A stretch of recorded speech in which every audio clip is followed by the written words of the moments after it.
Hello!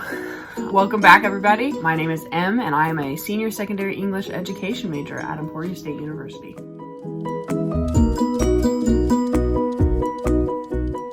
So if you've been here before, you kind of already know the spiel, but for those of you that are new, I am currently a student in the teaching program at Emporia State, and I am making this kind of video diary to be able to look back on when I'm a teacher to see how far I've come. I've been jumping through all the things we've been doing, including classwork, preparing for student teaching, what to expect in the classroom, and preparation for the STEP program. This last week was pretty easy in class because we've been preparing basically nonstop for the STEP Internship, which actually begins tomorrow, Monday, September 12th. And I am both excited and terrified, but we'll talk more about that later. One thing that did happen this week is in my Principles of Secondary Education class, we had our first micro-teach, which was fantastic. Basically, me and two fellow English majors did a mini lesson over figurative language used in poetry and how it portrays a theme. And yeah, it was a 9-minute lesson we had to throw together over the course of about a week and a half, 2 weeks. It went pretty well. I'm not going to show the whole 9-minute lesson here because it's not really that exciting. So this was me and my classmates basically first time teaching a lesson on our own. I'm sure that they've had lessons that they've done before just as I have. For example, I remember I ran a few lessons where I was substituting when they were doing the Night by Elie Wiesel book. I guess that was kind of my intro into teaching. I'm not really sure, but this is significantly different. We were being graded on this. It was something that I think we could easily transfer this to our future classrooms, depending on, what we're learning and what these specific standards are for our school. So I'm going to show you a little bit of that here and then come back. All right, if you guys want to kind of wrap up your thoughts a little bit. So, I heard a lot of great discussion. I really love to know what you guys thought the theme of the poem was, or themes if you thought there were multiple. It's all right, don't jump all of the ones. Yes, go. Hope, okay, great. What else? Anything else? Was it about how COVID affected us? COVID and how it affected us? Absolutely. Anything else? Beautiful. Yeah, I definitely got Hope out of there.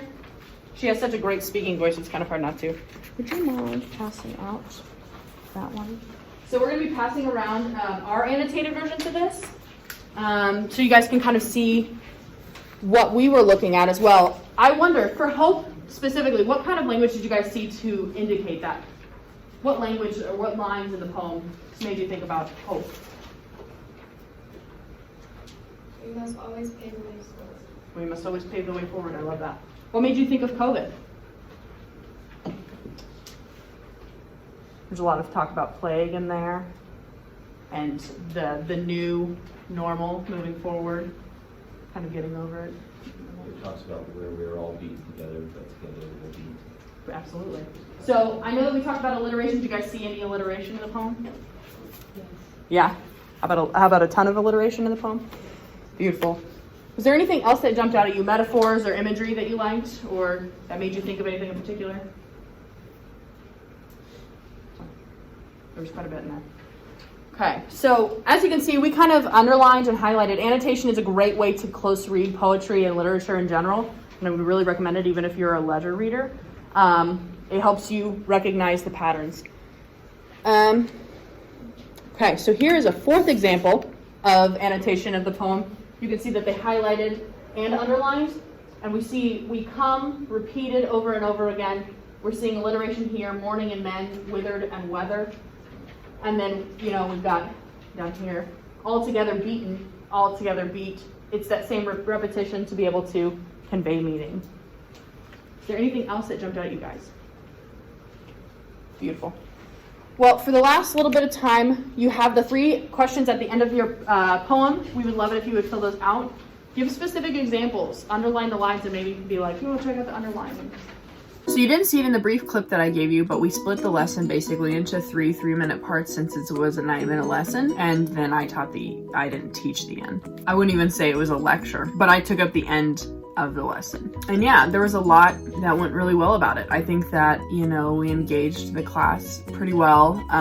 Thankfully, the kids in the class actually knew things like what is figurative language, what are examples of figurative language, which is better than, you know, could have gone a lot worse. Every time the poor math kids were asking a question, I was sitting there in complete silence because I have no idea with math, not a clue. And I think that if I do the lesson in the future, I might try to do a little bit more research and maybe pull it out by doing a few more poems throughout that kind of have similar themes and use of figurative language. We used Amanda Gorman's poem, New Day's Lyrics, which was pretty great. It's a beautiful poem. Amanda Gorman has a beautiful speaking voice. So that might be one thing that I would kind of tweak in the future. So yeah, other than that, class has been pretty quiet. We've been learning, you know, we're obviously going over the essentials to run a classroom, how to prepare for the students that we're going to have and how to help them succeed. But in Principles of Secondary Education specifically, we've also been getting ready for STEP Internship, which, like I said, begins on Monday. And I finally got my placement. Mine was a little late. I did have to switch my teacher at one point because they wanted me in 3rd and 4th block, which is when I have a class, so I wasn't able to do that. But I got my teacher. I will not name them here because that's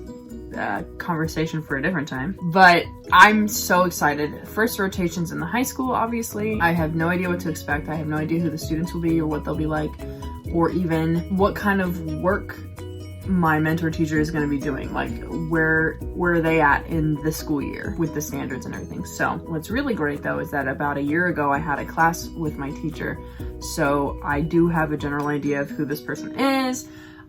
We've worked together before. I really think they're going to be able to answer a lot of questions for me that might otherwise have kind of been up in the air. We've worked together before on lessons, on assignments. We have an idea of how the others work, how the other person works, and I'm really excited to just learn underneath them. They're first year teachers, so they're also learning still. So it's going to be a really great sort of reflection on how classrooms evolve and work, and how your teaching style may be one way going into a classroom and then changes completely when you leave. So over the course of the 4 weeks, I have to teach 2 lessons. I have an idea for one, since for my methods class, I am creating a 50-minute lesson that I will be creating over a short story, which I'm pretty excited about. That's something I obviously plan on discussing with my mentor teacher, as they kind of know where they're going with their lessons, and maybe they just want me to take over a day of it. Not entirely sure, but I'm pretty excited. I was talking about this with my fellow English majors the other day,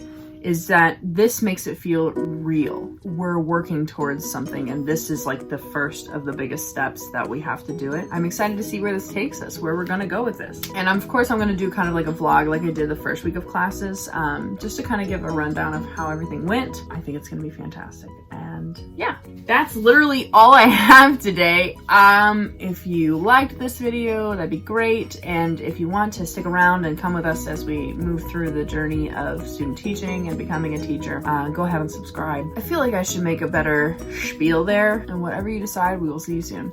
Bye.